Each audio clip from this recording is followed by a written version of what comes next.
معزز حاضرین اور مہمانان گرامی، میرا یہ خیال ہے کہ اس بات پر وقت صرف کرنے کی ضرورت نہیں ہے کہ سقوط ڈھاکہ یا سقوط مشرقی پاکستان پوری دنیا کی تاریخ کے اعتبار سے بھی اہم واقعات میں سے ہے۔ خاص طور پر امت مسلمہ کو 20ویں صدی عیسوی کے نصف آخر میں اور 14ویں صدی ہجری کے ربع آخر میں جن دو عظیم ترین صدمات سے دوچار ہونا پڑا، ان میں سے ایک سقوط ڈھاکہ ہے۔ پہلا 1967 کی عرب اسرائیل جنگ، یروشلم پر یہودیوں کا قبضہ، مصر، شام، شرق اردن کی شرمناک شکست، اسرائیل کی عظیم توسیع۔ 1967 میں یہ حادثہ پیش آیا۔ امیین، اس امت کے دو حصے ہیں، امیین یعنی عرب، وآخرین اور دوسرے غیر عرب۔ ایک حصے کے لیے عظیم ترین سانحہ 1967 کی شرمناک شکست، اور آخرین میں جو عظیم ترین مملکت اسلامی قائم ہوئی تھی، اس کے لیے عظیم ترین سانحہ سقوط ڈھاکہ 1971۔ پھر اس میں بھی کوئی شک نہیں کہ جہاں تک پاکستان کی تاریخ کا تعلق ہے، ویسے تو اور بھی حوادث آئے ہیں جن سے ہمیں دوچار ہونا پڑا، لیکن سب سے بڑا حادثہ آج تک بہرحال سقوط مشرقی پاکستان ہے۔ ایسے حوادث کے بارے میں میں چاہتا ہوں کہ پہلے قرآن حکیم کتاب ہدایت، اس سے ہم کچھ بنیادی اصول سمجھ لیں۔ یہ حوادث الٹپ نہیں ہوتے، اس کائنات میں کوئی شے اذن رب کے بغیر نہیں ہے، اور اذن رب اللہ کی حکمت کے ساتھ ہے، سنت اللہ کے تابع۔ پہلی بات یہ، اللہ تعالی ہرگز ظالم نہیں ہے۔ وما انا بظلام للعبید، اتنا بڑا حادثہ، اتنی بڑی تباہی، اتنی شرمناک شکست، بہرحال اللہ کا ظلم نہیں ہے۔ 5 دفعہ قرآن مجید میں اللہ نے فرمایا ہے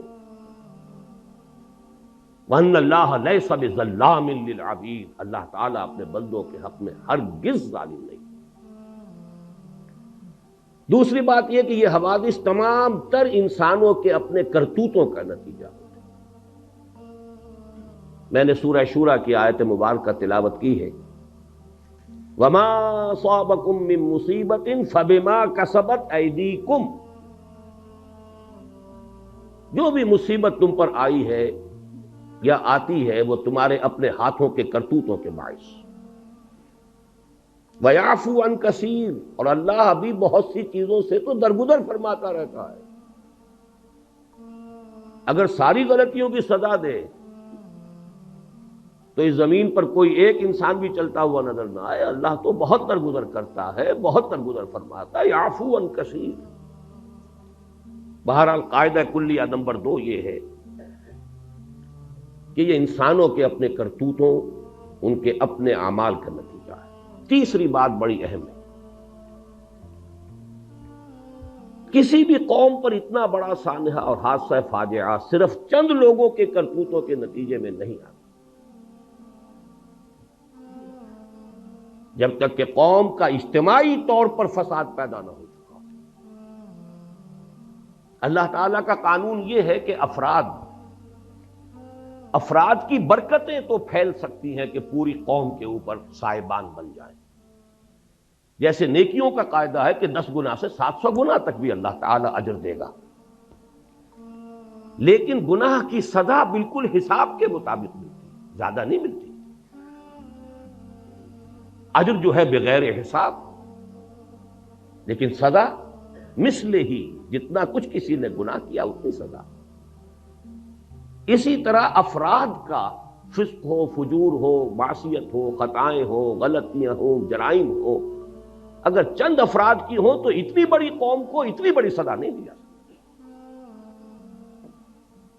در حقیقت یہ معتدل تعداد میں، اور جب تک کہ اجتماعی سطح پر وہ غلطیاں نہ ہو رہی ہیں، قوم کی ایک عظیم تعداد نے اگر اس کے اندر اپنا کردار ادا نہ کیا ہو تو اتنے بڑے حوادث رونما نہیں ہو۔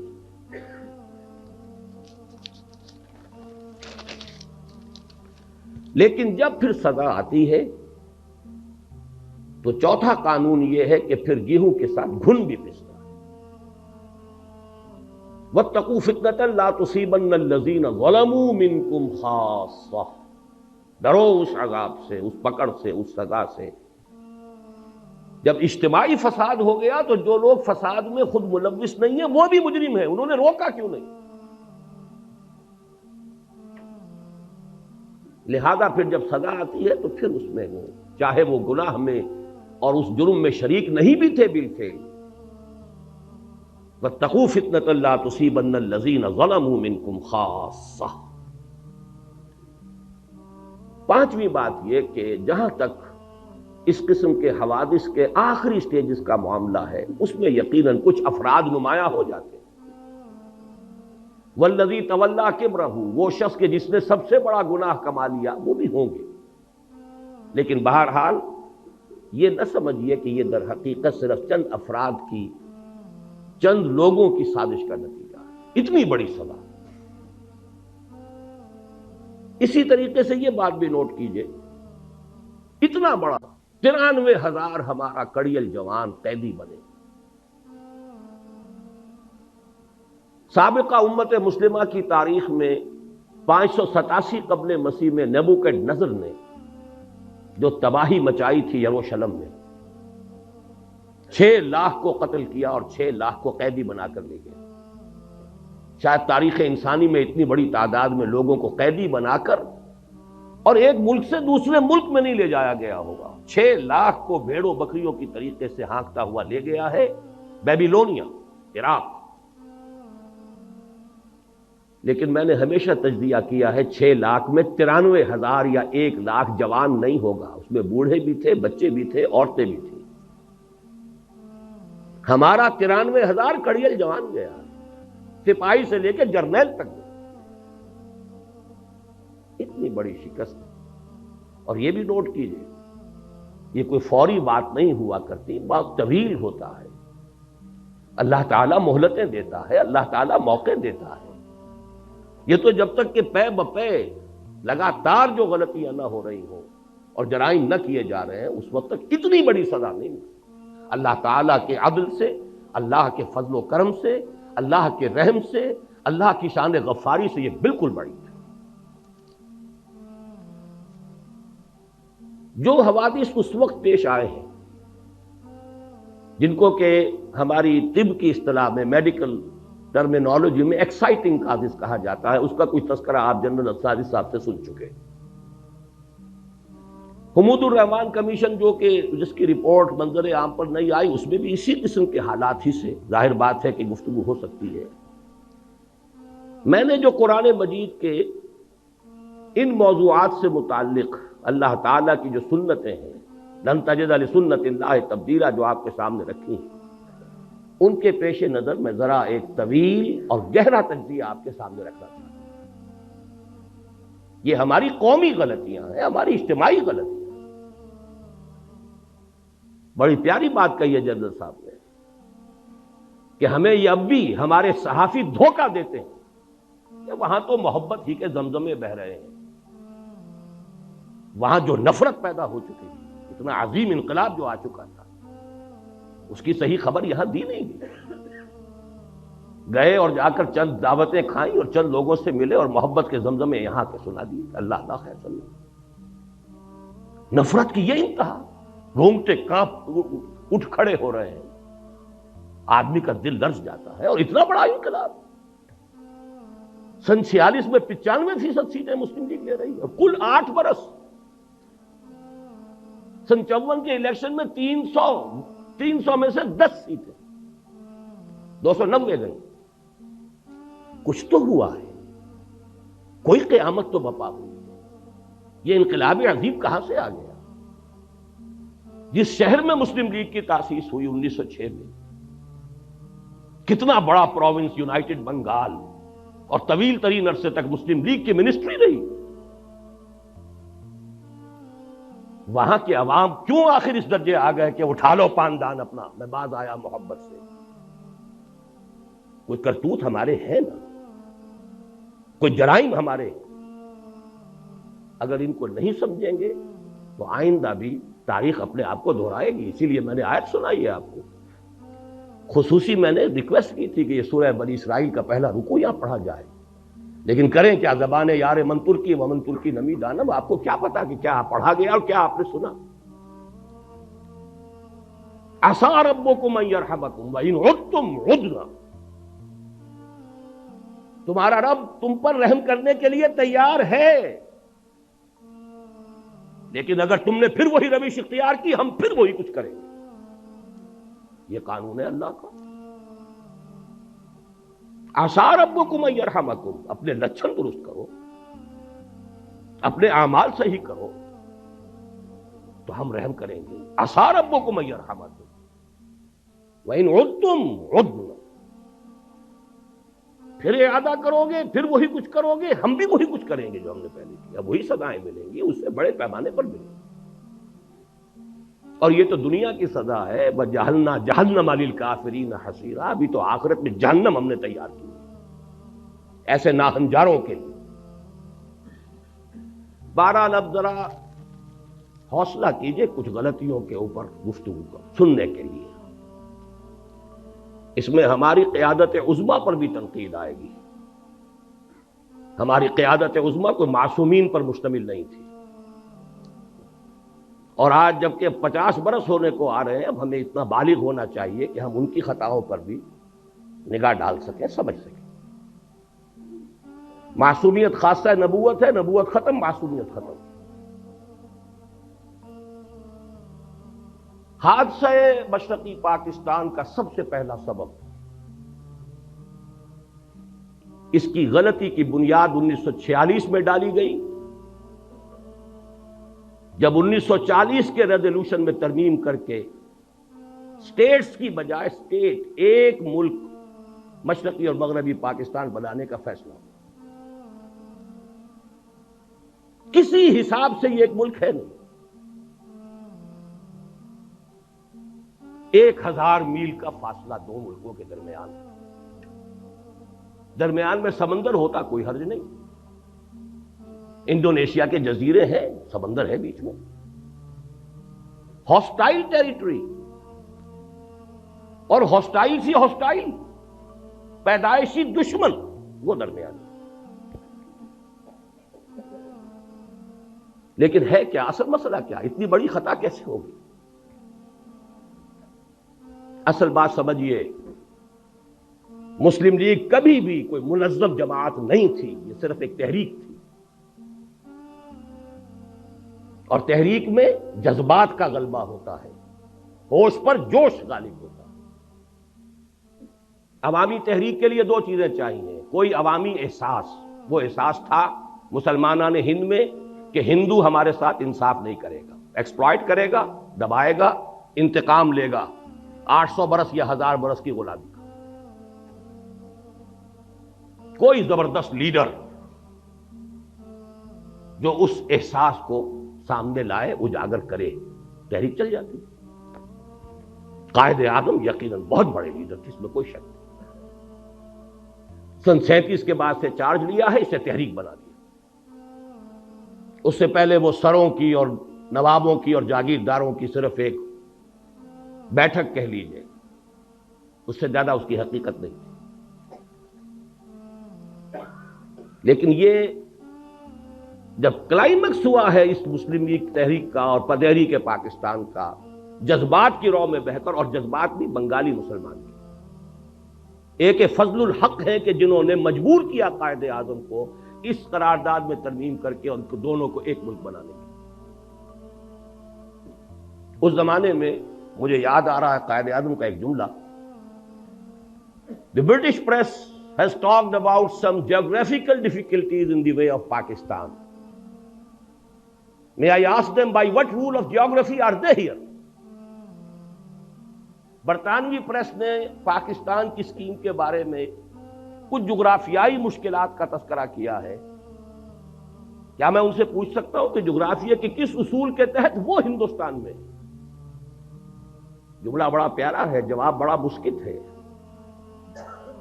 لیکن بہرحال اس سے حقائق تو نہیں بدل جاتے. اگر یہ دو ملک بنتے، نوٹ کر لیجئے، ان دونوں کی ضرورت ہوتی کہ ایک دوسرے سے تعاون کریں. ہندو کا ذہن، ہندو کی ذہنیت بدلنے والی نہیں تھی. دونوں کو ہندو یا یوں کہیے بھارت کہیے، بھارت کے دست برد سے اپنے آپ کو بچانے کے لیے دوسرے کے تعاون کی ضرورت ہوتی. اگر علیحدہ علیحدہ ہوتے تعاون ہوتا، یکجا ہو گئے تو شکایتیں سامنے آئیں. اور فرض کیجئے تعاون آگے بڑھتا، کانفیڈریشن بن سکتی تھی. اور کانفیڈریشن ایسی شے ہے کہ جس کو جس وقت چاہے آپ ختم بھی کر سکتے ہیں. آپ کو یاد ہوگا شاید مرحوم یونائٹڈ عرب ریپبلک مصر اور شام کا کانفیڈریشن ہوا تھا نا. کتنی آسانی سے ہوا، کتنی آسانی سے کھل گیا وہ. بہرحال میرے نزدیک پہلی غلطی جو ہوئی ہے ہم سے وہ یہ ہے کہ ہم نے جغرافیے کی اس درجے نفی کی، جغرافیائی حقائق کو بالکل نظر انداز کیا. دوسری غلطی، اور یہ ہے اصل، میں یہ مانتا ہوں انسانی جذبہ جغرافیے کو شکست دے دیتا، اور دیا اس نے. آخر جب یہ دونوں خطے ایک ملک بنے تو شکست دی کہ نہیں دی؟ انسان اشرف المخلوقات ہے، اس میں بڑی قوتیں اللہ نے رکھی ہیں، اس کے لیے پوری کائنات مسخر کی ہے، اس کے سامنے سارے فرشتوں کو جھکا دیا گیا تھا. انسانی جذبہ بہت بڑی شے، لیکن وہ جذبہ تھا اسلام کے حوالے سے. نعرہ تھا اسلام، پاکستان کا مطلب کیا؟ لا الہ الا اللہ. اس جذبے کی ہم نے قیام پاکستان کے فوراً بعد نفی کر دی، اس کا گلا گھونٹ دیا. اے باد صبا ہی ہما آوردہ تست. ہونا یہ چاہیے تھا کہ فوری اعلان ہوتا کہ یہاں پر یہ اسلامی ریاست ہوگی، یہاں نظام خلافت ہوگا. اور اس سے بھی آگے بڑھ کر یہ تو پین اسلامزم کی طرف پہلا قدم ہے. آپ کو یاد ہوگا گاندھی نے بڑے ممیاتے ہوئے ایک دفعہ قائد اعظم سے بات کی تھی. آپ کے پاکستان کا مطلب پین اسلام تو نہیں؟ کانپتا تھا ہندو پین اسلام کے تصور سے کہ یہ تو پہلا قدم ہے، عالم اسلام کہاں سے کہاں جائے گا. یہ ہم نے دونوں کی نفی کر دی. چاہے مسلم لیگ کی قیادت، دیکھیے نیتوں کا حال اللہ جانتا ہے، ہم نہیں جانتے. ہو سکتا ہے کہ مسلم لیگ کی قیادت اپنے ذہن میں، اپنے دل میں خالص اسلامی نظریات رکھتی ہو، اور یہ صرف مصلحت وقت کا تقاضا سمجھا ہو کہ اس وقت پوری دنیا میں پوری دنیا کو دشمن نہ بنا لیا جائے. بہرحال ہم نے چاہے مصلحتاً کیا ہے، چاہے یہ کہ ہمارا نظریہ ہی یہ تھا، واللہ عالم، کیا یہ ہے کہ ہم نے دنیا کے سامنے پاکستان کو انٹروڈیوس کرایا ہے ایک سیکولر جدید مغربی ریاست کی حیثیت. چنانچہ اس کا پہلا وزیر قانون ایک ہندو اور پہلا وزیر خارجہ ایک قادیانی. اصل بات یہ ہے 100 غلطیوں کی غلطی ہے. آخر لوگ پاگل تو نہیں ہیں، کودن تو نہیں ہے، احمق تو نہیں ہے. ہر چیز کا ایک نتیجہ نکلتا ہے. اگر وہ پاکستان کا مطلب کیا لا الہ الا اللہ، اس نے پورے ہندوستان کے مسلمانوں کو گیلوینائز کر دیا تھا، آگ بھر دی تھی، تو بہرحال ان چیزوں سے اوس بھی پڑی ہے، جذبات ٹھنڈے پڑے، جوش و خروش ختم، اسٹیم آؤٹ. پاکستان کی ہم نے اس پوری تحریک کی نفی کی. میں پھر کہہ رہا ہوں نیت کا معاملہ اللہ جانتا ہے، مصلحت کے تحت بھی ہو سکتا ہے. لیکن اس مصلحت کا نتیجہ بہت ہمارے حق میں خطرناک اور خوفناک نکلا. وہ جملہ قائد اعظم کا very soon Muslims will cease to be Muslims and Hindus will cease to be Hindus. Not in the religious sense, because religion is the private affair of the individuals, but in the political sense. پوری تحریک پاکستان کی نفی ہے. اگر یہ secularism نہیں ہے تو سیکولرزم اور کس بلا کا نام؟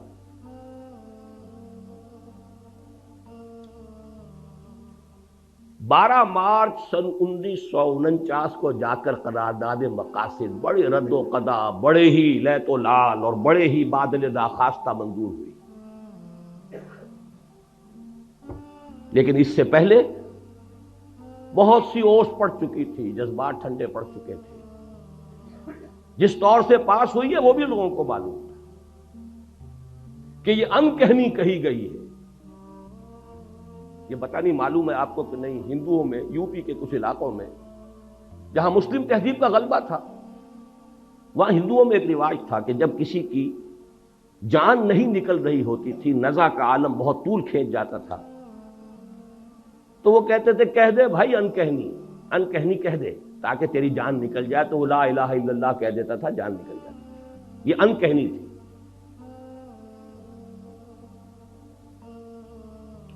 لیکن اس کا جو دوسرا بہت بڑا نتیجہ نکلا، پہلی بات تو یہ ہے نتیجے کے اعتبار سے یہ بہت بڑا نتیجہ ہے،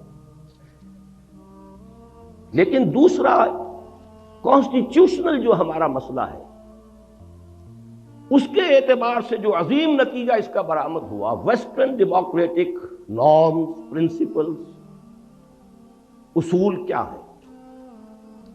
ان اصولوں پر پاکستان کے لیے کوئی دستور بنانا متحدہ پاکستان کے لیے ناممکن تھا.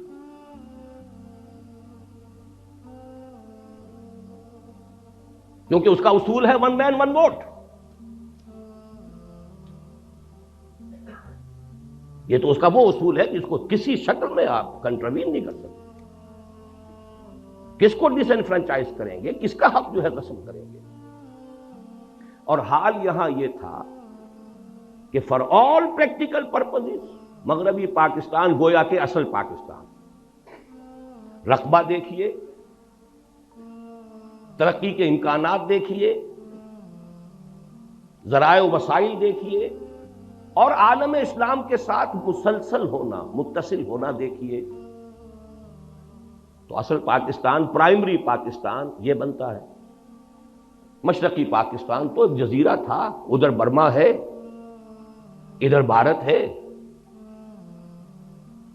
رقبہ محدود، آبادی بے انتہا، لیکن آبادی وہاں زیادہ یہاں کم. ایکویشن ہو کیا؟ نتیجہ یہ ہے کہ 12 مارچ سن 49 کو جب قرارداد مقاصد پاس ہوئی ہے تو ساتھ ہی ایک بیسک پرنسپلز کمیٹی بنا دی گئی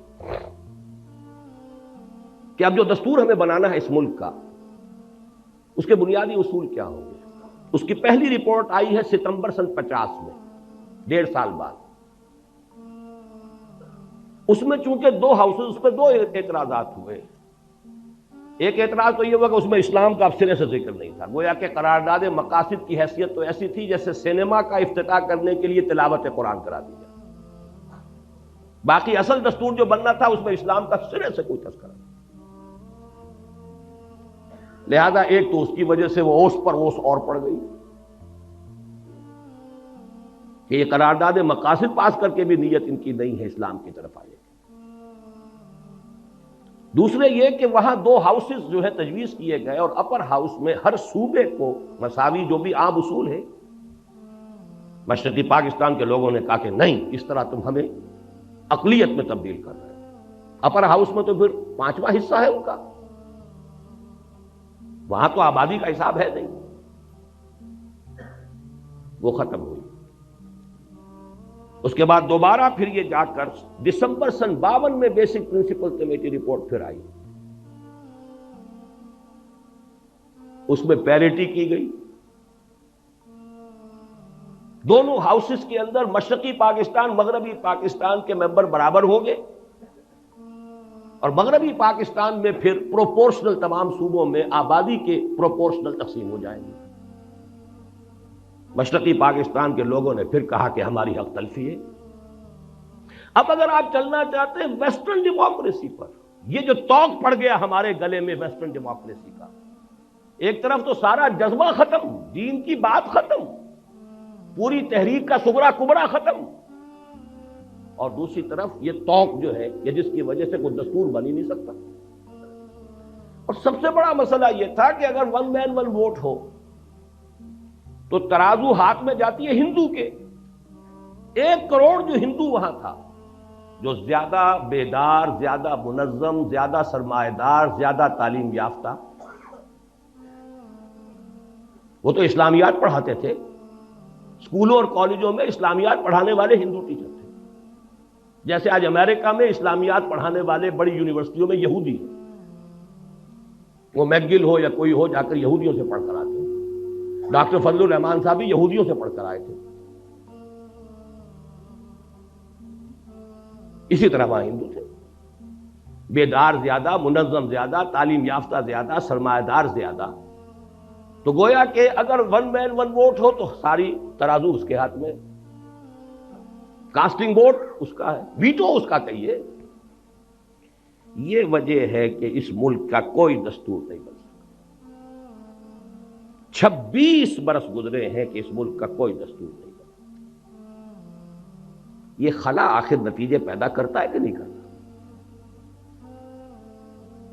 مجھے یاد ہے جب میں یہاں میڈیکل کالج میں پڑھتا تھا، جمعیت طلبہ کا ناظم اعلیٰ تھا، عزم کے نام سے ایک ہفتے وار 15 روزہ ہمارا رسالہ نکلتا تھا، اس میں مستقل میں نے آخری صفحہ اس کا بڑے سائز پر نکلتا تھا، وہ آخری صفحے کا عنوان ہی یہ ہوتا تھا، خطوط اور مضامین: اس سوچ میں کلیاں زرد ہوئیں، اس فکر میں غنچے سوکھ گئے، آئین گلستاں کیا ہوگا، دستور بہاراں کیا ہوگا۔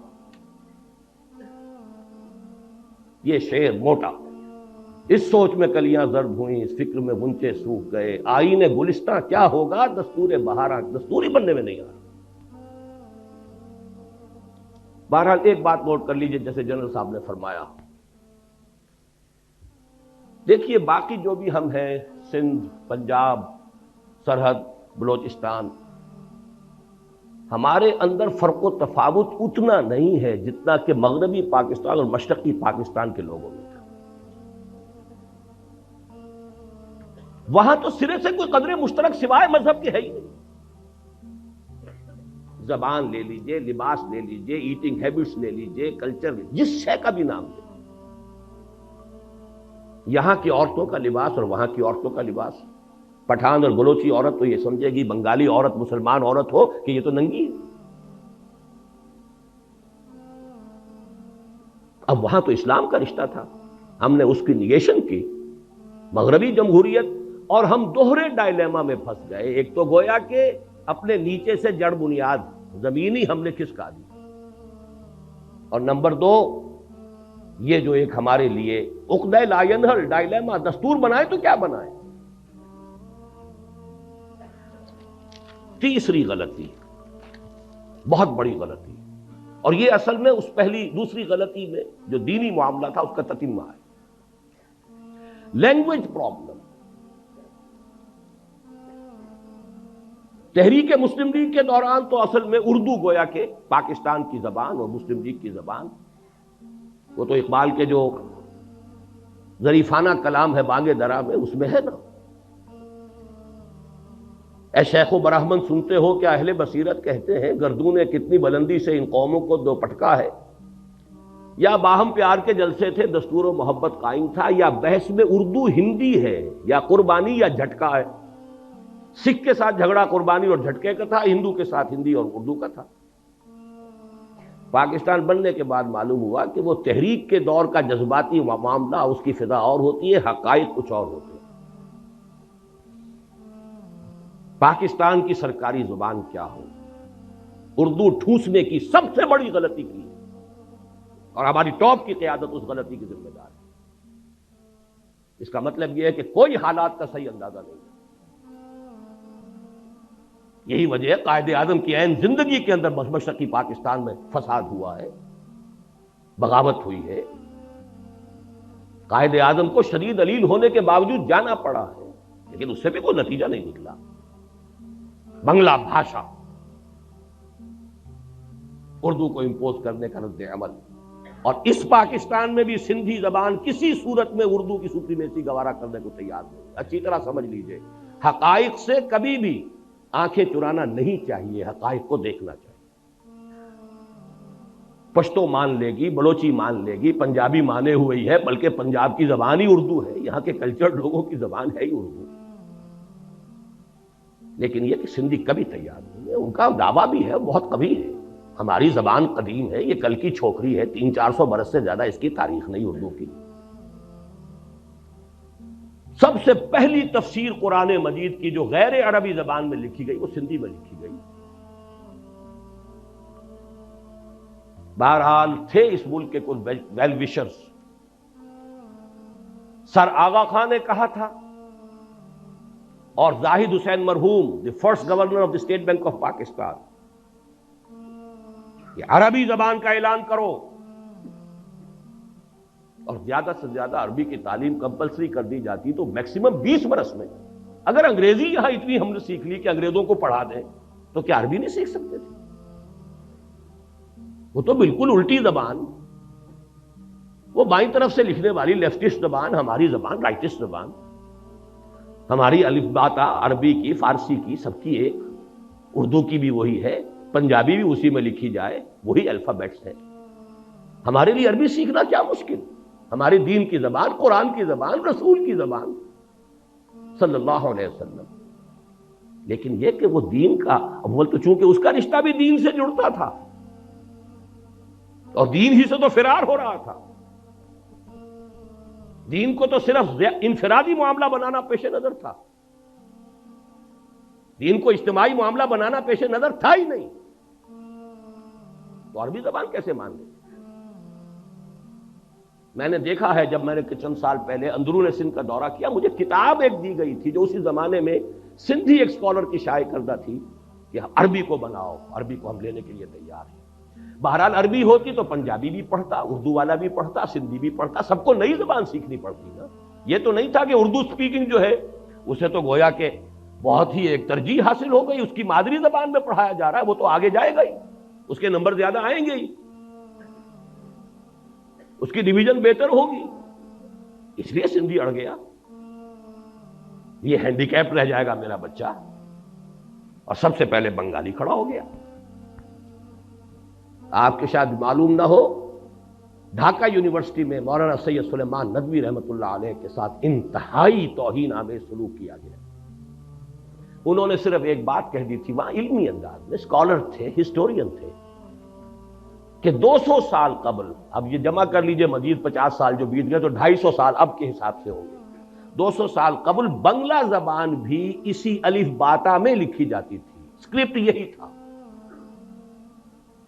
یہ تو بعد میں جب اس کو اسکرپٹ بدل دیا گیا ہے تو یہ زبان علیحدہ ہو گئی، ہم پڑھ ہی نہیں سکتے اسے، ورنہ بنگلہ بھاشا بھی الف باتا کے حوالے سے لکھی جائے تو اس کا بھی 75% ہمارے لیے قابل فہم ہے، وہ اجنبیت رہے نا، وہ دوری رہے نا، لیکن انہیں مجبور کیا گیا، اپنے الفاظ واپس وہ تب نکلنے دیا گیا، تحریری۔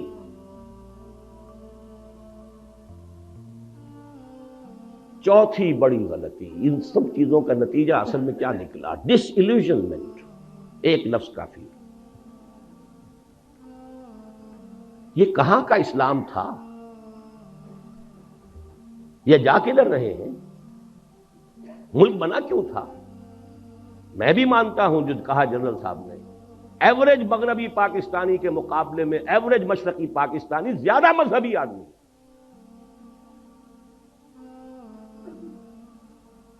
جو آپ کے ہاں تبلیغی جماعت کا یہاں اجتماع اگر ہوتا ہے میکسیمم 8 لاکھ، وہاں 25 لاکھ کا ہوتا ہے۔ یہی تو وجہ تھی نا کہ مسلم لیگ وہاں بنی، یہی تو وجہ تھی کہ یونائٹڈ بنگال میں کتنے عرصے خواجہ ناظم الدین وزیر اعلیٰ رہے،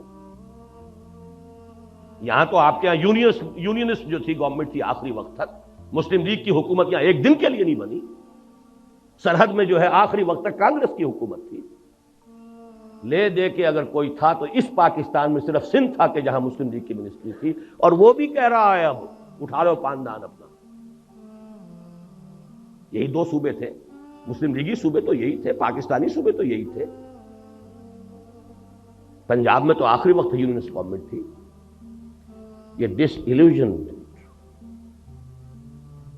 تھا کیا؟ یہ خواب تھا جو کچھ کے دیکھا، جو سنا افسانہ، جذبات پر اوس پڑ گئی. باقی چھوٹے چھوٹے فیکٹر اور بہت ہیں. ہمارے جو آفیسرز گئے، C S P officers, colonial rule کا جو تذکرہ کیا ہے جنرل صاحب نے، ان کا جو ایٹیچیوڈ تھا، اللہ ماشاءاللہ مختلف قسم کے لوگ بھی تھے، لیکن معدود چند، اشاد کل معدوم، اکثر و بیشتر جو ہے نفرت کے ساتھ انہیں دیکھتے تھے. یہی معاملہ سندھ میں ہوا ہے، اس کا رد عمل ہوا ہے. بہرحال اس کے اوپر جلتی پر جس کو کہتے ہیں تیل، وہ مارشل لا. مارشل لا کا مطلب فوج کی حکومت. فوج صرف مغربی پاکستان کی ہے، مشرقی پاکستان کا اس میں کوئی.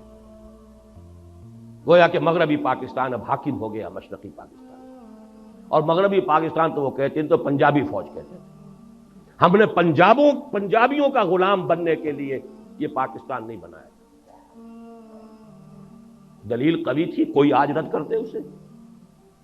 ان کے فیکٹس اینڈ فگرز تھے. آخر دشمن تو بیٹھا ہوا تھا، 1 کروڑ ہندو بیٹھا ہوا تھا، انہیں تو سیبوٹاج کرنا ہی کرنا تھا. لیکن ان کے ہاتھ میں ہتھیار تو ہم نے دیے ہیں نا. وہ ہندو وہاں تھا، اس کے باوجود پاکستان بنا. Despite of them, in spite of them Pakistan بنا. لیکن جب آپ نے اپنی منزل ہی بدل لی، اپنا قبلہ کعبہ ہی تبدیل کر دیا، آپ نے اسلام کے بجائے مغرب کی سیکولر جمہوریت کو اپنا اصل اصول قرار دیا، تو ظاہر بات ہے نفی ہو گئی. اور اس پر جلتی پر تیل کا کام، فوج کی حکومت.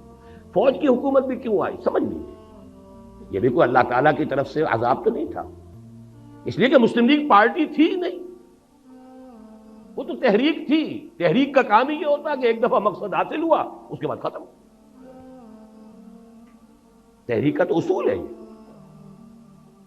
کانگریس پارٹی تھی، آج تک اس کی حکومت چل رہی ہے. کوئی تھوڑا سا عرصہ آ گیا جنتا دل اور یہ اور وہ، کانگریس ہے. کم سے کم 40 برس تک تو اس کی حکومت چلتی رہی. پارٹی تھی، کادرز تھے، ڈسپلن تھا، کانسٹیٹیوشن تھا. مسلم لیگ تحریک تھی صرف. اور یہ اس میں کوئی بات نہیں ہے، اس لیے کہ حالات کا کچھ تقاضا ایسا تھا. صورتحال جو ہے وہ اتنی فرصت تھی نہیں کہ اس کی ایک تنظیم کا استحکام کا معاملہ کیا جا سکتا. لیکن دی فیکٹ ریمینز، حقیقت کو تو بہرحال ماننا پڑے گا کہ مسلم لیگ ایک پارٹی تھی نہیں. قائد اعظم کہتے تھے میری جیب میں کھوٹے سکے، سیدھی سیدھی بات. اب اس سے بڑی گواہی اور کس کی درکار ہے؟ لہذا پاکستان بنا، مسلم لیگ تحلیل. تھوڑا عرصہ سول بیوروکریسی نے عیش کیا، اس کے بعد آرمی نے سنبھال لیا سیدھا سیدھا. لیکن نتیجہ کیا ہوا؟ ڈس انفرانچائز. آپ کا جو جنرل صاحب فرما رہے تھے کہ اکثریت کیوں علیحدہ، اکثریت تو علیحدہ ہو ہی جائے. اکثریت کو تو آپ نے غیر مؤثر کر دیا، فوج کی حکومت ہو گئی. اور پھر جو ان کے فیکٹس اینڈ فگرز آتے تھے، ہماری کل آمدنی کا اتنا بڑا حصہ فوج پر خرچ ہوتا ہے. فوج ساری مغربی پاکستان کی ہے، تو پیراسائٹ ہیں یہ ہماری آمدنی کے اوپر. یہ کھاتے ہیں، کماتے ہم ہیں. اس سے جو آگ لگی ہے اس کا نتیجہ ہے یہ کہ وہ جگتو فرنٹ جو ہے اس نے وہ شکست دی ہے عبرتناک. سن 54 میں 300 میں سے 10 سیٹیں مسلم کی.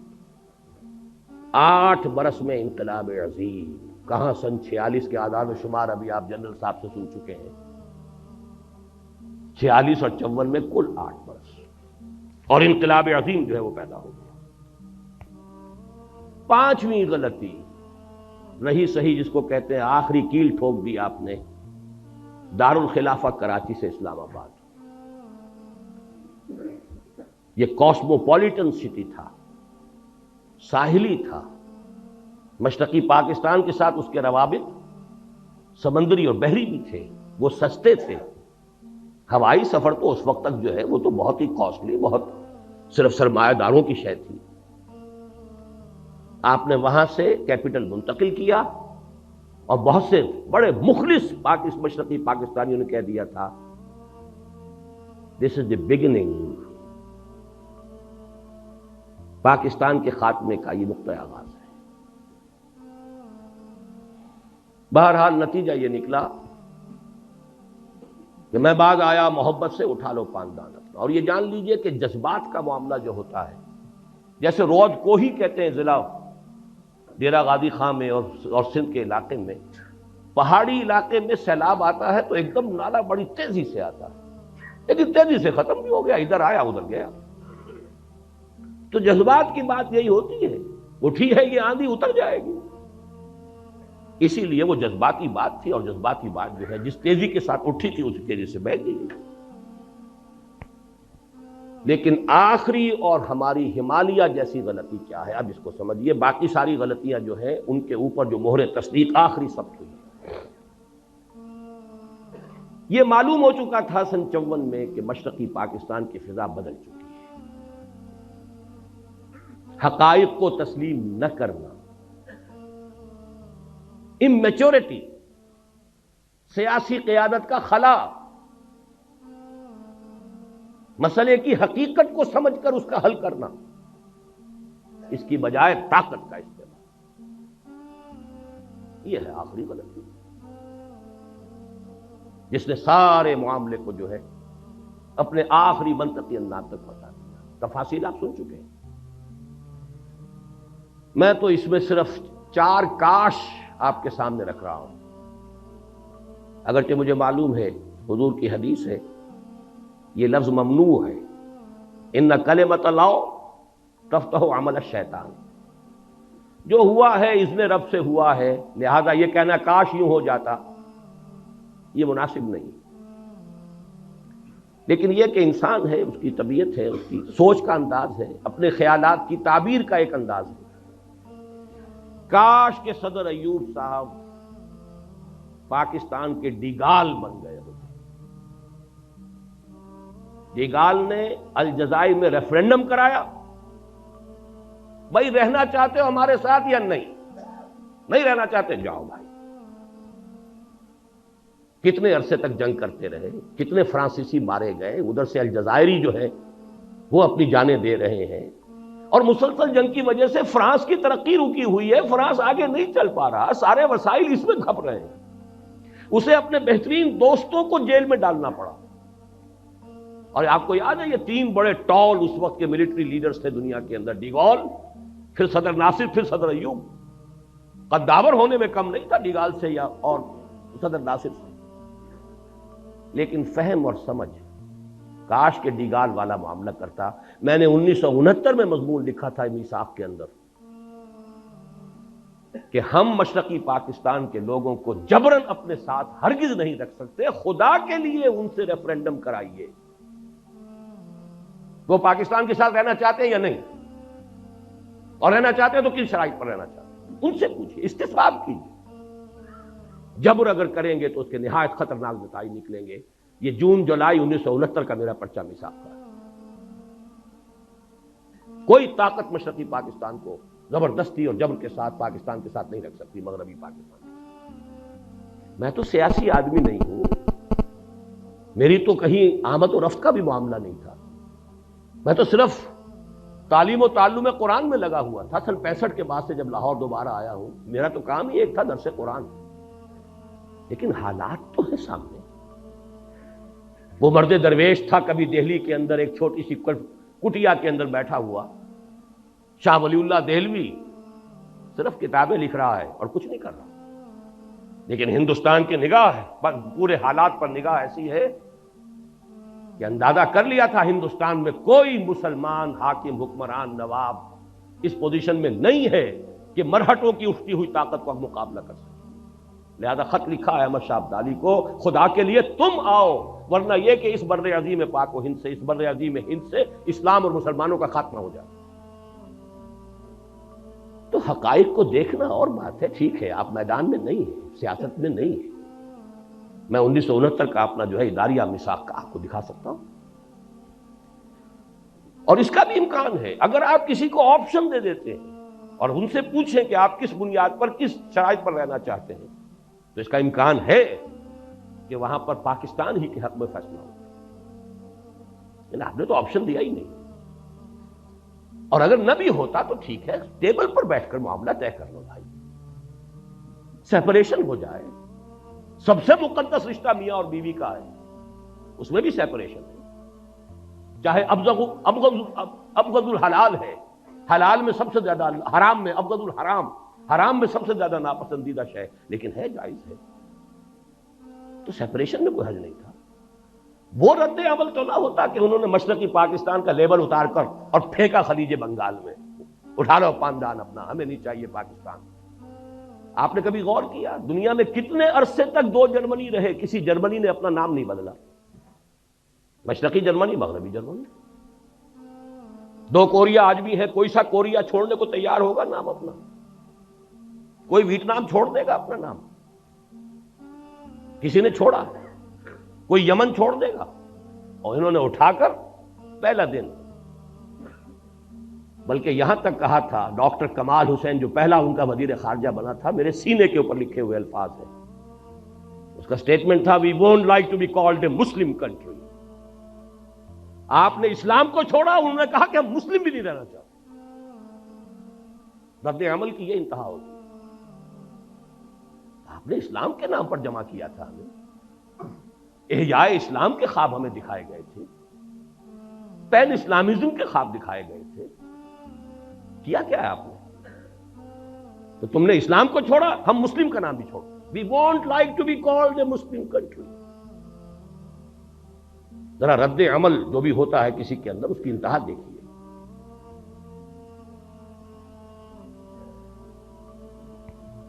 دوسرا کاش کیا ہے؟ کاش کہ نام نہاد ہمارے ہاں کے جمہوریت نواز،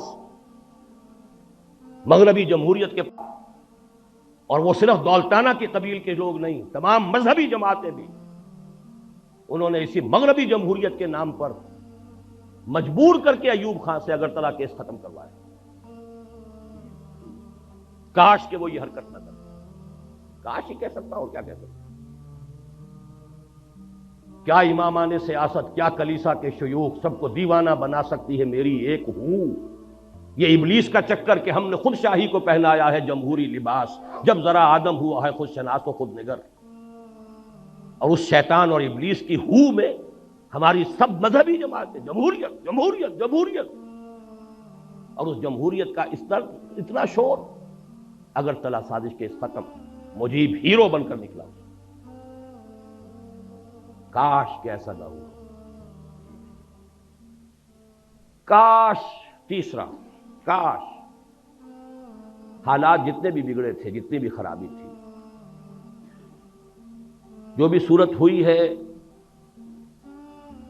بھٹو کا اس میں رول، مجیب کا رول، یہ شخصیتیں پھر کاؤنٹ کرتی ہیں، اس میں کوئی شک نہیں. وہ تو یہ ہے کہ حمود الرحمان کمیشن اس کی رپورٹ سامنے آئے تو پتہ چلے کس کا کیا رول ہے.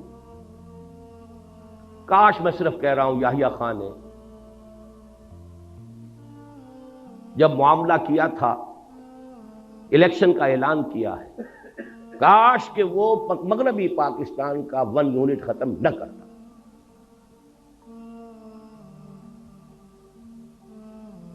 اس کا نتیجہ کیا نکل سکتا تھا؟ پازیٹو. اگر یہ ایک ہوتا یونٹ اور وہ بھی ایک یونٹ، تو اگر 6 نکات پر بھی معاملہ طے ہو جاتا مجیب الرحمان سے، تو قطعاً گھاٹے کا سودا نہیں تھا،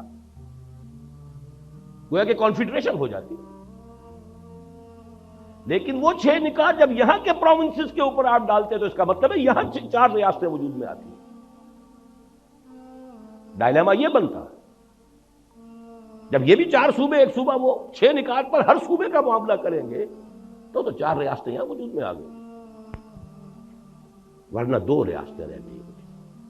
اب جیسا کہ میں نے عرض کیا ہے کہ یہ سب کاش ہے، لیکن جب ہم نے کسی معاملے کے اندر بھی کہیں بھی سمجھداری کا ثبوت نہیں دیا، غلطی پر غلطی ہے، تو پھر شامت اعمال ما صورت نادر گرفت. اب وہ صورت نادر میں بھٹو کو شمار کر لیں، مجیب کو شمار کر لیں، ہے ہماری شامت اعمال.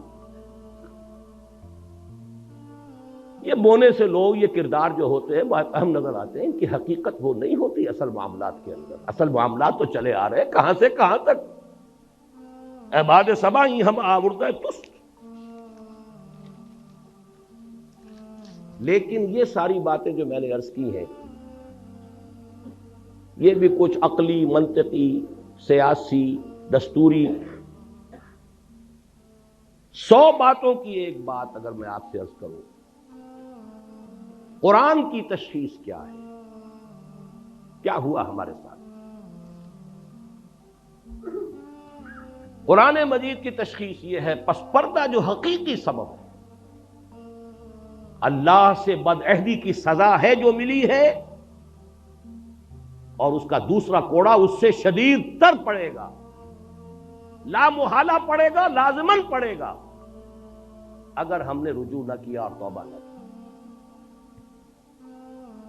سورہ توبہ کی 3 آیتیں 75، 76، 77 ایک قانون ہے اللہ کا۔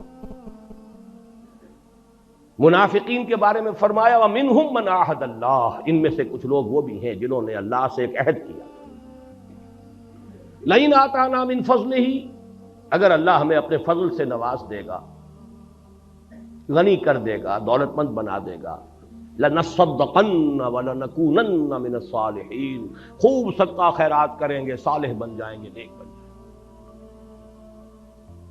فَلَمَّا آتَاهُم مِّن فَضْلِهِ، پھر جب اللہ نے نواز دیا اپنے فضل سے، غنی کر دیا، دولت مند بنا دیا، بخلوا بہ، اب بخل کیا، وتولوا، پیٹھ موڑ لی، وہم معرضون، اعراض کیا، بھول گئے کیا وعدے کیے، کأن لم یدعونا، ایسا ہو گئے جیسے کہ ہمیں کبھی پکارا ہی نہیں تھا۔ وہ دعائیں گڑ گڑا کر، جیسے جنرل صاحب آئی وٹنس ہے سقوط ڈھاکہ کے، میں آئی وٹنس ہوں تحریک پاکستان کا، ہائی اسکول کے طالب علم کی حیثیت سے صحیح، مسلم اسٹوڈنٹ فیڈریشن کے کارکن کی حیثیت سے صحیح، عیدین میں، جمعے کے اجتماعات میں گڑ گڑا کر دعائیں مانگی، اے اللہ ہندو اور انگریز کی غلامی سے نجات دے، تیرے دین کا بول بالا کرے، تیرے نبی کا دین جو ہے اس کو قائم کر۔ پاکستان کا مطلب کیا؟ لا الہ الا اللہ۔ فلما آتاہم من فضلہ بخلوا بہ وتولوا وہم معرضون، اس کی سزا جو آخرت میں ملنی ہے وہ تو ملنی ہے، دنیا میں جو سزا اللہ نے دی، فاعقبہم، عاقبہ عقوبت سے بنا ہے، سزا، فاعقبہم نفاقا فی قلوبہم، اللہ نے سزا کے طور پر ان کے دلوں میں نفاق پیدا کر دیا۔ یہ ہے قانون اللہ کا جو ہم پر 100% لاگو ہوا، بدعہدی کی اللہ سے، خلاف ورزی کی اس معاہدے کی، نفاق، اور نفاق کی 2 شکلیں ہیں جو آج پاکستانی معاشرے کا ہال مارک جسے کہتے ہیں، ٹریڈ مارک کہہ لیجئے، نمایاں ترین، ایک وہ جسے نفاق عملی کہتے ہیں، اذا حدث کذب واذا اؤتمن خان واذا وعد اخلف وَإِذَا خَاصَمَ فَجَرَ، 4 چیزیں ہیں۔ حضور نے فرمایا 4 اوصاف ایسے ہیں کہ جس میں چاروں ہیں کٹر منافق ہے، پکا منافق ہے، ٹھیٹھ منافق ہے، 100% منافق ہے۔ ایک ہے تو اسی نسبت سے نفاق ہے جب تک کہ اس سے وہ باز نہیں آتا۔ وہ 4 چیزیں کیا ہیں؟ بولے تو جھوٹ بولے، وعدہ کرے تو خلاف ورزی کرے، امین بنایا جائے تو خیانت کرے، اور اگر کہیں کوئی جھگڑا ہو جائے تو فوراً آپے سے باہر، اشتعال، توتکار، گالم گلوچ اور مار دھاڑ۔ آپ دیکھ لیجئے اپنے معاشرے میں یہ 4 چیزیں، برا نہ بنائیے، جو جتنا بڑا ہے آپ کے ہاں اتنا ہی بڑا جھوٹا ہے، اتنا ہی بڑا خائن ہے، اتنا ہی بڑا وعدہ خلاف ہے، یہ ہمارے معاشرے کا جو جتنا ہے۔ اور دوسرا نفاق ہوتا ہے نفاق باہمی، قوم قومیتوں میں تقسیم ہو گئی، فرقے واریت ہے، طبقاتیت ہے، لسانیت ہے، صوبائیت ہے، نفاق باہمی اور نفاق عملی، کردار کا دیوالا نکل گیا، اتحاد ختم ہوا۔ لیکن ہم نے اس جیسا کہ کوئی ضرورت نہیں تفصیل میں جانے کی، ہم نے اس عذاب ادنا سے کوئی سبق حاصل نہیں کیا ہے۔ یہ سورہ سجدہ کی آیت کی طرف اشارہ کر رہا ہوں، آیت نمبر 21، اس کی ہم وزن آیت جنرل صاحب نے پڑھی تھی، سورہ روم کی آیت نمبر 41، ظہر الفساد فی البر والبحر بما کسبت ایدی الناس لیذیقہم بعض الذی عملوا لعلہم یرجعون۔ پاکستانی معاشرے کے اوپر یہ آیت 100% چسپاں، بر و بحر کے اندر فساد رونما ہو چکا ہے، غالب ہو چکا ہے، بسبب لوگوں کے ہاتھوں کے کرتوتوں کے، تاکہ اللہ انہیں اپنے کچھ کرتوتوں کا مزہ چکھائے، سب کا نہیں۔ وَيَعْفُو عَنْ كَثِيرٍ، بہت سی چیزوں سے تو درگزر بھی کرتا ہے، کچھ تھوڑا سا اللہ تعالیٰ مزہ چکھاتا ہے عذاب کا، لعلہم یرجعون، شاید کہ لوٹ آئیں، باز آ جائیں، ہوش میں آ جائیں۔ یہی مضمون سورہ سجدہ میں آیا۔ سورہ سجدہ کی آیتیں 30 ہیں، وہاں اس کا نمبر 21 ہے، اس کی آیتیں 60 ہیں، وہاں اس کا نمبر 41 ہے، کورسپونڈنگ۔ وَلَنُذِيقَنَّهُم مِّنَ الْعَذَابِ الْأَدْنَىٰ دُونَ الْعَذَابِ الْأَكْبَرِ لَعَلَّهُمْ يَرْجِعُونَ۔ ہم انہیں بڑے عذاب سے پہلے چھوٹے عذاب کا مزہ چکھائیں گے، شاید کہ لوٹ آئیں۔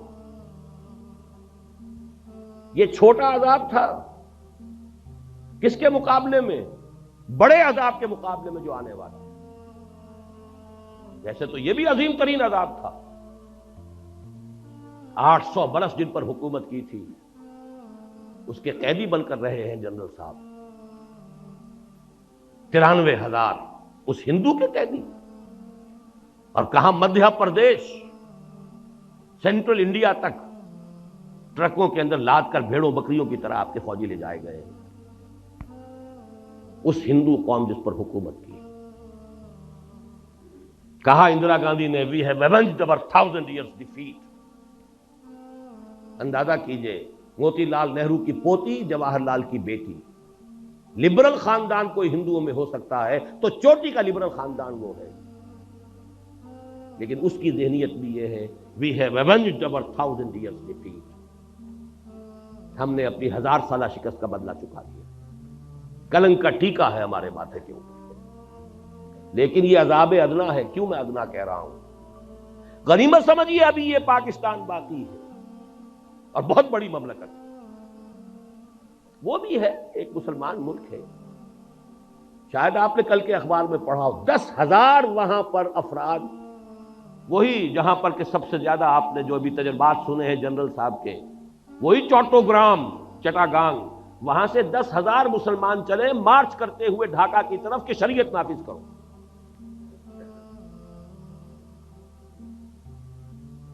اسلام کے معاملے کا معاملہ، وہ تسلیمہ نسرین کے ساتھ جو کچھ انہوں نے کیا ہے، کیا ان کے اندر مذہبی غیرت نہیں ہے؟ بھاگنا پڑا کہ نہیں اس کو؟ جان بچا کر کیسے گئی؟ بہرحال چھوڑیے، غنیمت ہے کہ وہ بھی ابھی ایک ملک ہے، مسلمان ملک ہے۔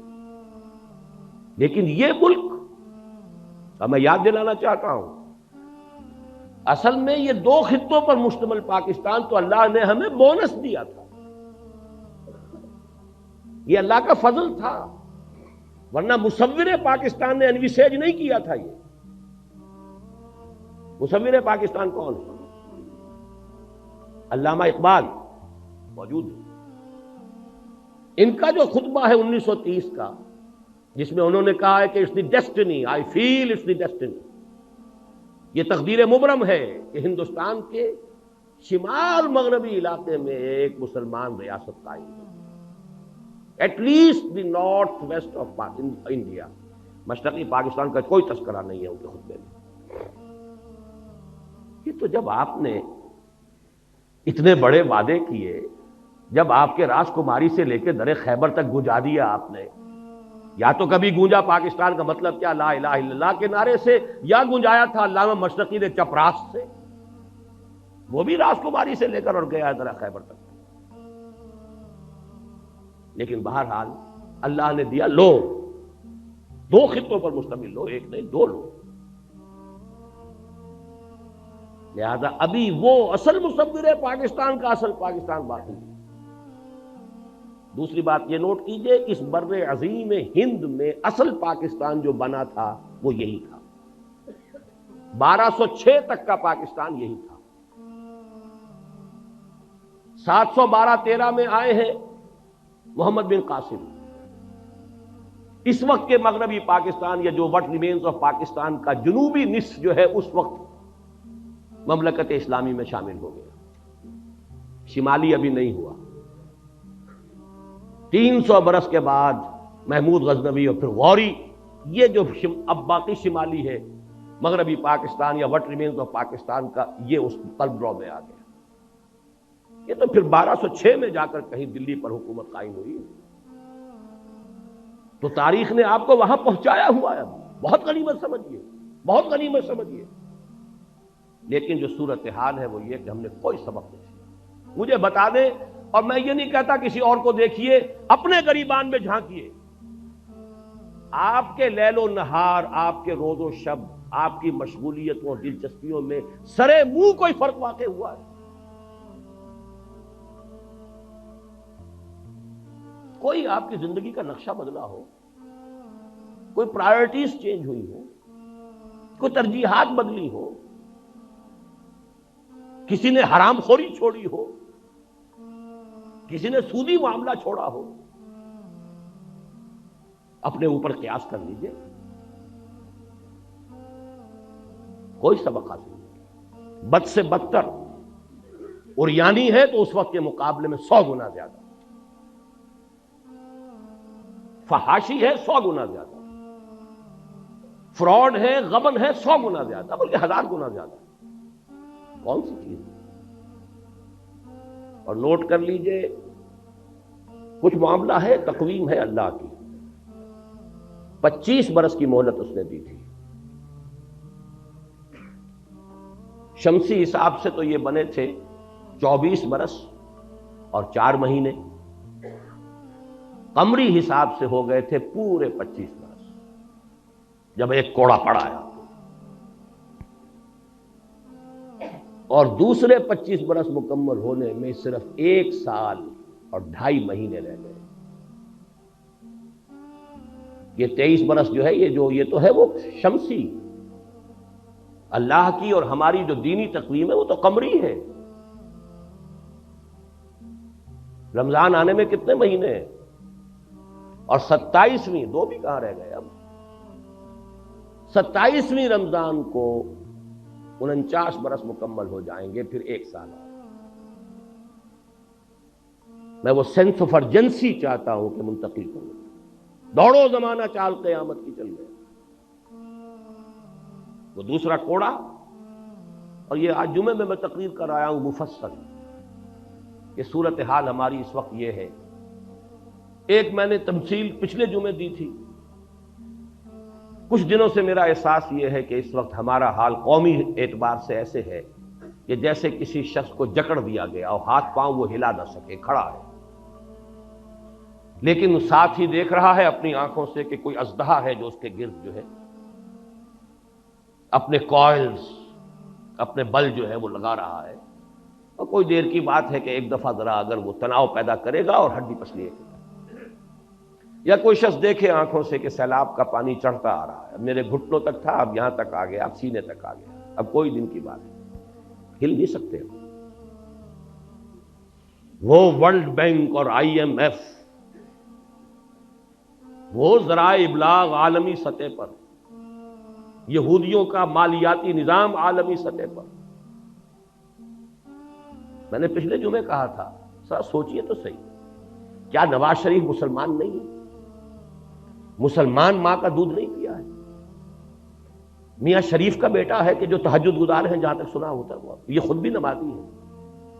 کیا بپتا پڑی تھی اسے 2/3 میجورٹی رکھنے کے باوجود، اسلام کے نام پر ووٹ لینے کے باوجود، شریعت کی بالادستی کے لیے دستور میں ترمیم کیوں نہیں کر سکتا؟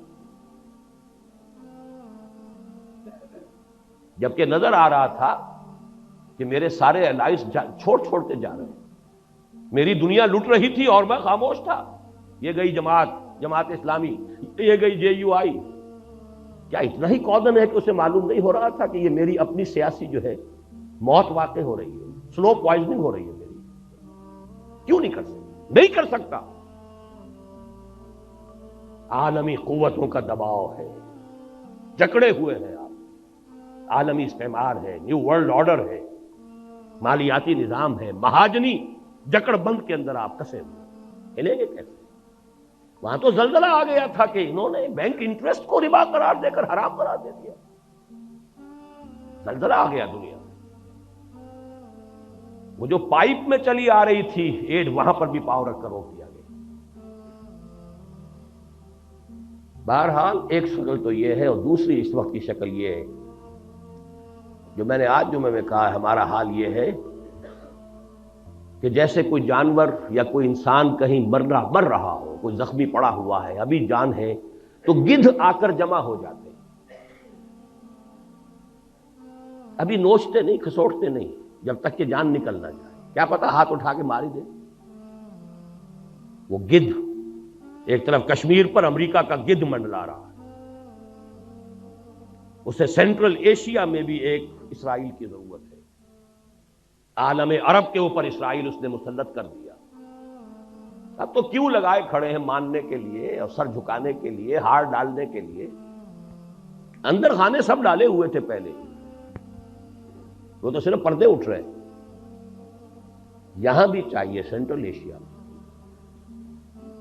پھر شمالی علاقوں پر آپ نے کل کی اگر خبریں نامی اخبار میں جو خبر آئی ہے، ایک ریاست، اسماعیلی ریاست قائم کر کے، پرنس کریم آغا خان اور پرنس فلپ آئے اس لیے تھے پاکستان، ابھی بے نظیر سے کیا طے کر کے گئے ہیں؟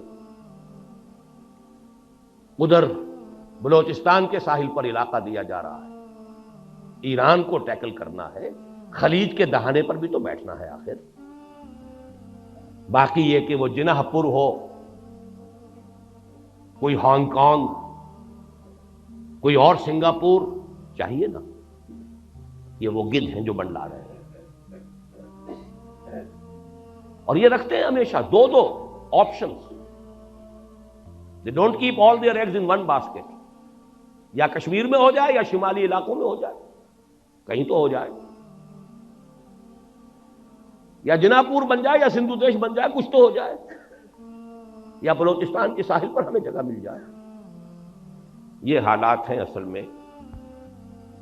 بہرحال آگ ہے، اولاد ابراہیم ہے، نمرود ہے، کیا کسی کو پھر کسی کا انتہا مقصود ہے۔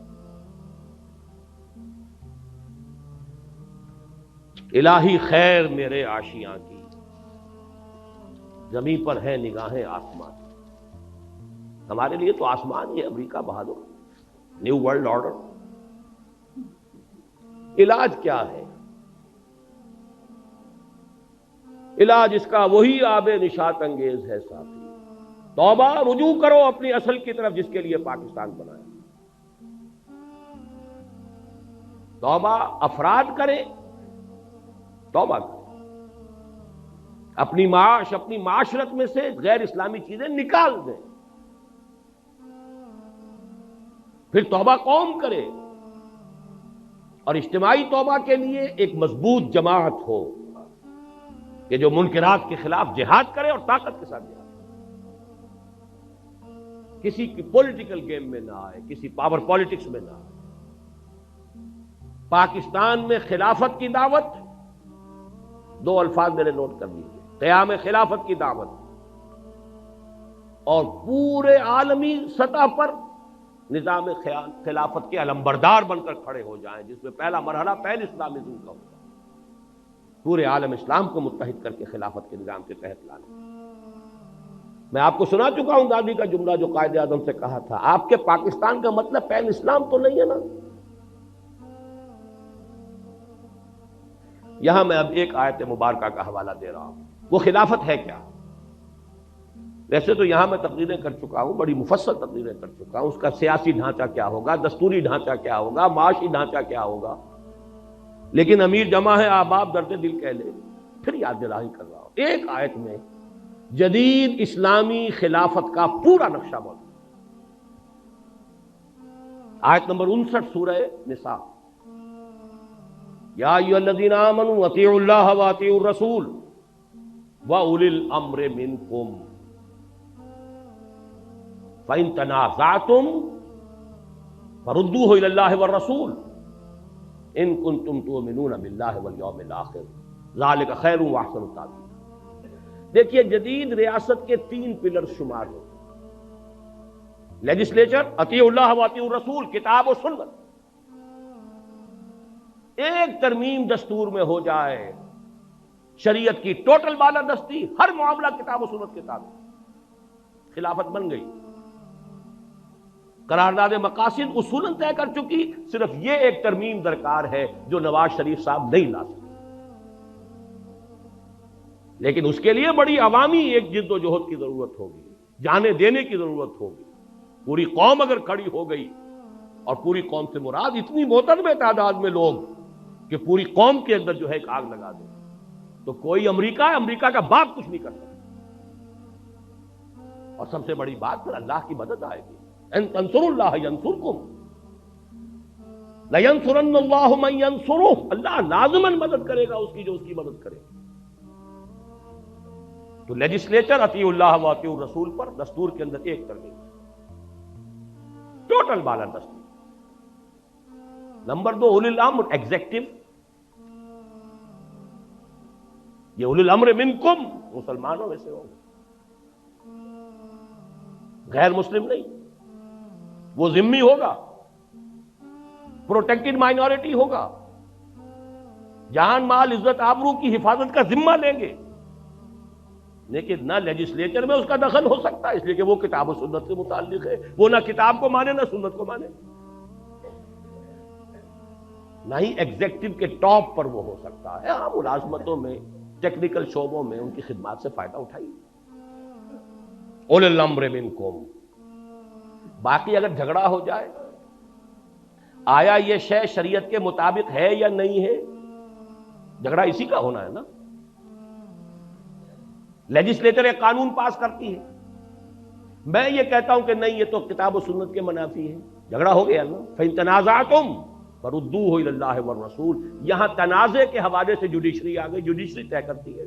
جدید ریاست نے انہی تینوں کو انسٹیٹیوشنز کی شکل دے دی ہے. تو یہ 3 حصے ریاست کے جو قرآن مجید کی اس ایک آیت میں موجود ہیں. جوڈیشری طے کرے گی، لے جاؤ معاملہ سپریم کورٹ میں لے جاؤ. صحیح رخ پر قدم اٹھایا تھا ضیاء الحق نے. یہ دوسری بات ہے کہ ہاف ہارٹڈ بلکہ کوارٹر ہارٹڈ بلکہ 8واں حصہ بھی نہیں تھی نیت کے اندر. 2 ہتھکڑیاں پہنا دیں، 2 بیڑیاں ڈال دیں. دستور بھی بالا تر شریعت سے، آئلی قوانین بھی بالا تر شریعت سے، مالی قوانین بھی بالا تر شریعت سے. رہ کیا گیا پھر؟ جوڈیشل لاز بھی بالا تر شریعت سے. تو سوائے فراڈ کے اور کیا رہ گیا؟ یا کچھ لوگوں کی تنخواہیں ہیں، وہ فیڈرل شریعت کورٹ اور فلانش کورٹ تنخواہیں چل رہی ہیں، بڑے ٹھاٹ جمے ہوئے، کریں گے کیا وہ؟ نہ دستور ان کے دائرہ کار میں، نہ عدالتی قوانین دائرہ کار میں، نہ مالی قوانین. خیر مالی قوانین کے لیے وہ 10 برس کی چونکہ تھی ہتھکڑی، وہ کھل گئی اچانک، تو انہوں نے وہ دے دیا فیصلہ، اور فیصلے کے خلاف اپیل میں جا کر نواز شریف صاحب اور اس معاملے کو وہاں کنڈم کر دیا. آئلی قوانین بھی نہیں شریعت کے مطابق.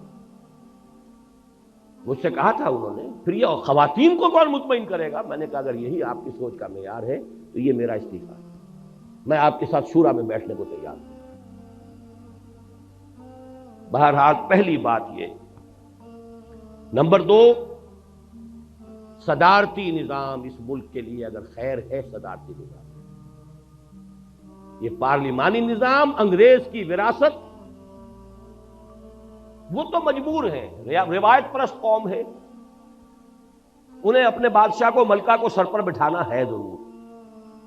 چاہے وہ بکنگم پیلس جو ہے وہ ہیومن زو ہے، ایک انسانی چڑیا گھر. اس کی خبریں پڑھ لیجئے، ڈائنا کی پڑھ لیجئے، کبھی سارا فرگوسن کی پڑھ لیجئے، اسکینڈل پڑھ لیجئے، دلچسپی ہے ان کی، ایک کھیل کود کا سامان ہے. لہذا انہیں تو پارلیمانی نظام بنانا ہے. ہمارے ہاں خامخواہ کی سنویت، ہیڈ آف دی اسٹیٹ اور ہے، ہیڈ آف دی گورنمنٹ اور ہے. اب وہ ہیڈ آف دی اسٹیٹ یا تو بنے گا چودھری فضل الہی، اور یا بنے گا غلام اسحاق خان، بلکہ اس سے بھی آگے بڑھ کر ضیاء الحق صاحب. مجھے بتا دیجئے تیسری شکل ہے کون سی؟ یہ لعنت ہے، یہ برٹش لیگیسی ہے. اس کا جنازہ جتنی جلدی نکالا جا سکے. لیکن یہ سب کچھ اس کے بعد ہے. شریعت کی ٹوٹل بالادستی پہلے سے ہے، ورنہ کوئی بات نہیں.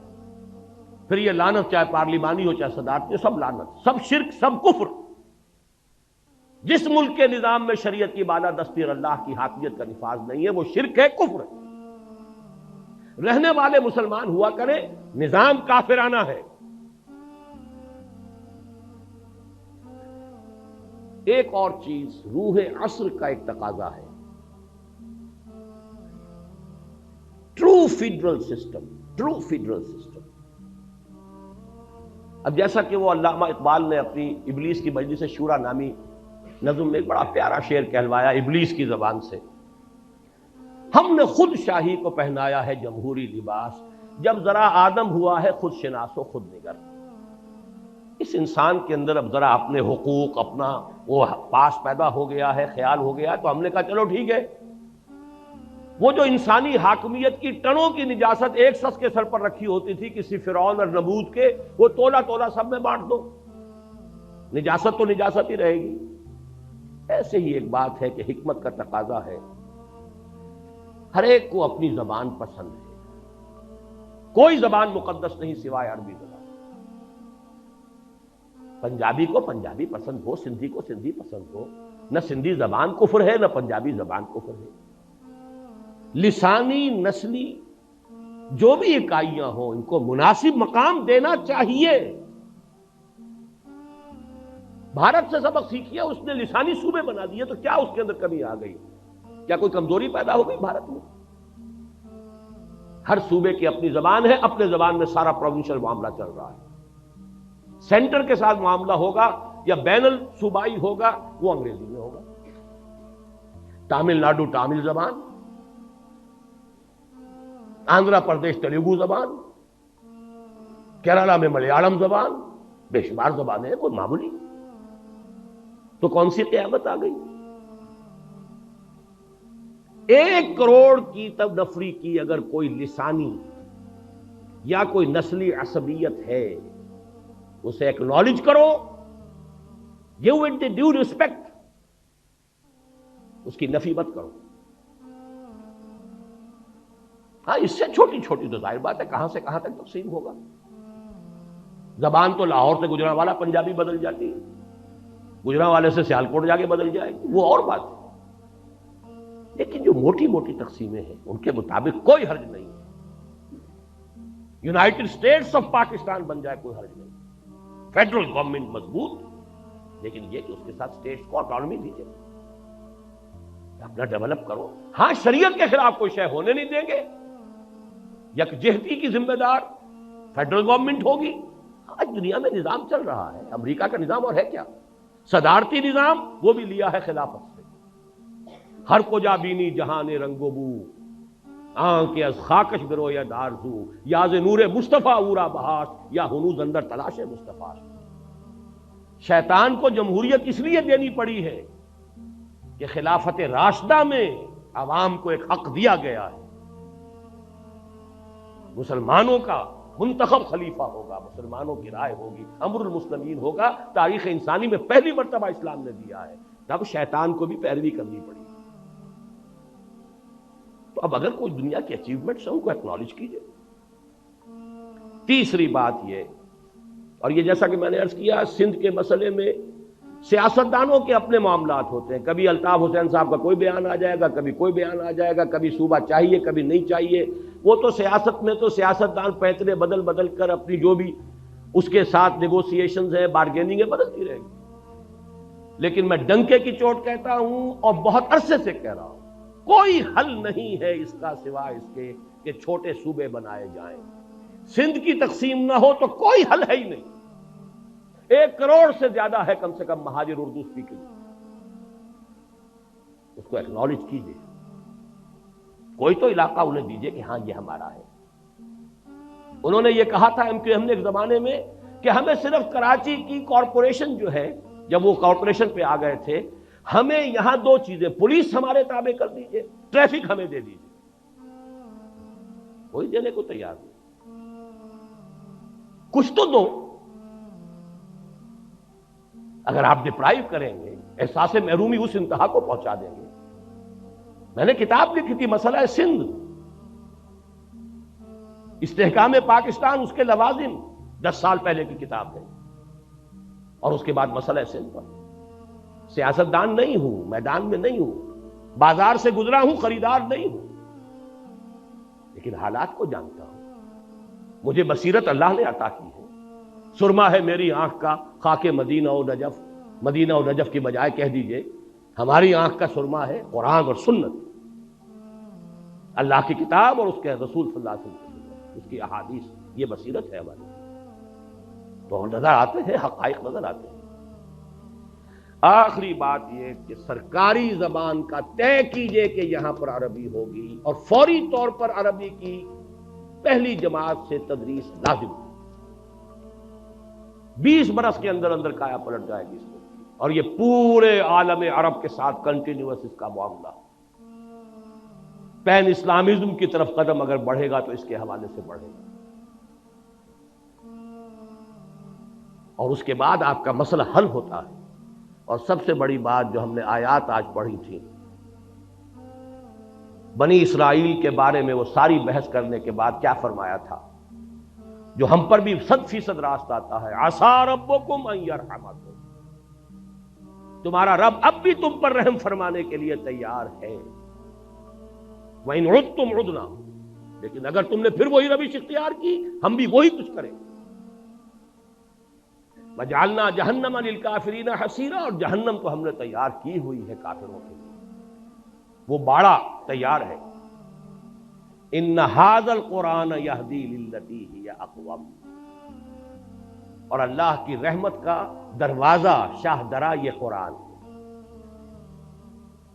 آنا ہے سائبان تلے، یہ قرآن کا سایہ ہے، داخل ہونا ہے رحمت خداوندی میں، یہ شاہ درا ہے، یہ دروازہ ہے، ان ھذا القرآن یہدی للتی ہی اقوم، سمجھ لیجئے اچھی طرح، میں نے اگر اپنی زندگی کے 30 برس لگائے ہیں اس قرآن مجید کے پڑھنے پڑھانے سیکھنے سکھانے، انجمن بنانے اور قرآن اکیڈمی بنانے اور قرآن کالج بنانے، قرآنی تربیت گاہیں اور کیسٹس، تو یہ کوئی مولویانہ میرا کوئی پیشہ نہیں ہے، میں نے تو سن 54 میں MBBS کیا تھا، یہ کوئی میرا مشغلہ نہیں، کوئی ہابی نہیں، یہ اس تشخیص پر ہے، یہ سارا کام ہوگا قرآن کے ذریعے، خار از محجوری قرآن شدی، شکوہ سنجے گردش دوران شدی، اے تو شبنم بر زمین افتندئی، در بغل داری کتاب زندگی، وہ زمانے میں معزز تھے مسلمان ہو کر اور تم خار ہوئے تاریک قرآن ہو کر، لہذا اس رکوع میں بھی آخر میں یہی آیات آ رہی ہیں، ان ھذا القرآن یہدی للتی ہی اقوم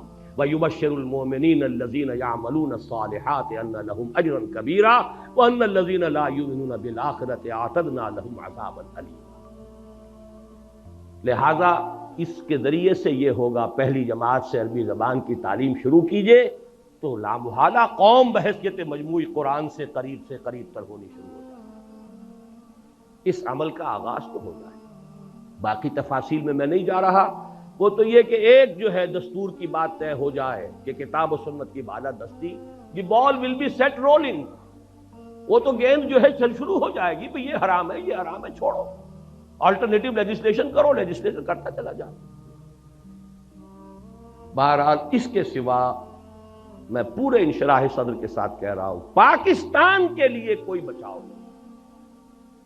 اقبال کا وہ شعر کہ اپنی ملت پر قیاس اقوام مغرب سے نہ کر، خاص ہے ترکیب میں قوم رسول ہاشمی، 100% منطبق ہوتا ہے تو پاکستان، یہاں کوئی اور شے نہیں ہے جو اسے استحکام دے سکے، کسی بنیاد پر مستحکم ہو ہی نہیں سکتا سوائے اسلام، اور اگر ادھر نہیں آئیں گے تو اللہ کے عذاب کا دوسرا کوڑا، تمہاری داستان تک بھی نہ ہوگی داستانوں میں۔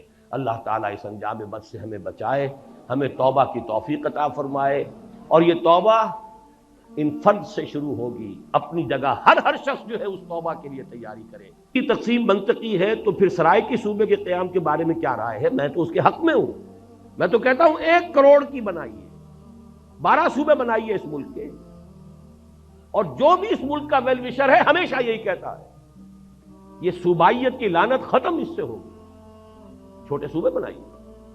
آپ نے نہ معلوم کتنے نئے ضلع بنا لیے، نئے ڈویژن بنا لیے، نئی تحصیلیں بنا لی، نئے سب ڈویژن بنا لیے، صوبہ معلوم ہوتا ہے کہ قرآن و سنت کا لکھی ہوئی کوئی لکیر ہے، آسمان سے اتری ہے، انگریز کے بنائے ہوئے صوبے، اور وہ مقدس ہو گئے۔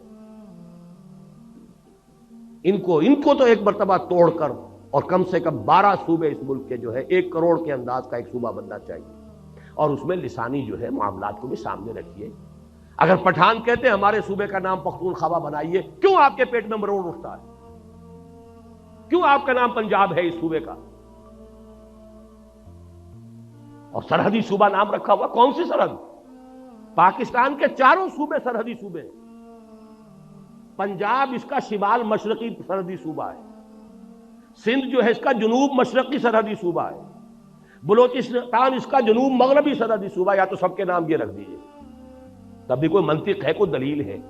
ورنہ ہندوستان اتنے بڑے ملک میں تو شمال مغربی سرحدی صوبے کے کوئی معنی تھے، آج کیا معنی ہے؟ بلوچستان بلوچوں کا صوبہ ہے، بلوچستان نام ہے کہ نہیں؟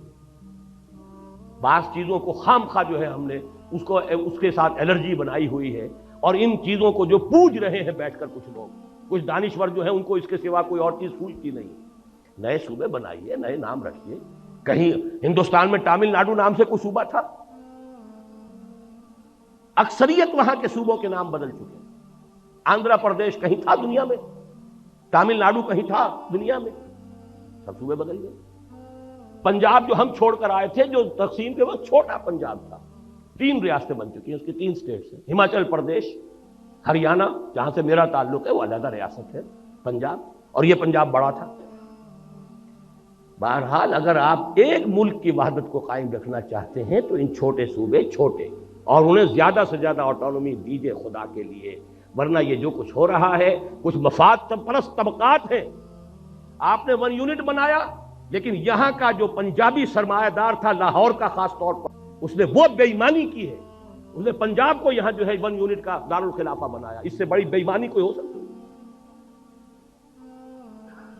ہندوؤں نے امرتسر میں 1 اینٹ نہیں رکھی پاکستان بننے کے بعد، آزادی کے بعد۔ صوبائی دارالحکومت بنایا چندی گڑھ پہاڑوں میں جا کر، اور آپ پورے پاکستان کا ایک صوبہ بنا کر اور صدر مقام بنا رہے ہیں لاہور شریف کو۔ کس حساب سے صحیح ہے؟ جغرافیہ کے حساب سے صحیح نہیں، ڈیفنس کے حساب سے صحیح نہیں، لسانی اعتبار سے صحیح نہیں۔ آپ ملتان بناتے، ڈیرہ غازی خان بناتے، ہر اعتبار سے وہ مرکز تھا، لسانی اعتبار سے مرکز۔ سرائے کی زبان پر آ کر پنجابی، پوٹھوہاری، بلوچی، سندھی ساری زبانیں مکس ہوتی ہیں۔ اگر تو کوئی قومی سوچ ہو، پھر ڈیفنس کے اعتبار سے انڈیفینسیبل ہے یہ شہر، آپ کے ڈیفنس، سائنس آف ڈیفنس کے اعتبار سے انڈیفینسیبل ہے، اس کا کوئی بچاؤ ممکن نہیں۔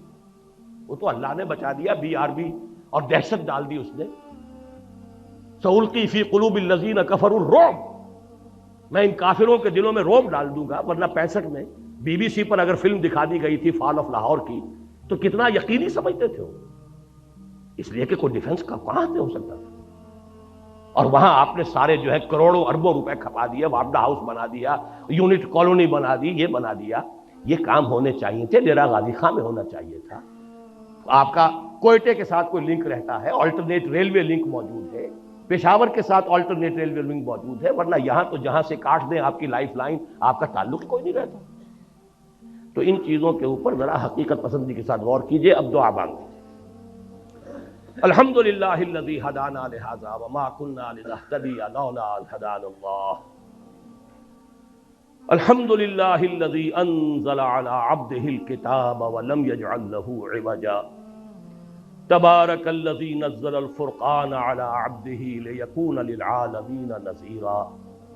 اللہم صل علی عبدک ونبیک ورسولک وخلیلک محمد وبارک وسلم، وصلی وسلم وبارک علی جمیع الانبیاء والمرسلین وعلی ملائکتک المقربین وعلی عبادک الصالحین وعلینا معہم یا ارحم الراحمین۔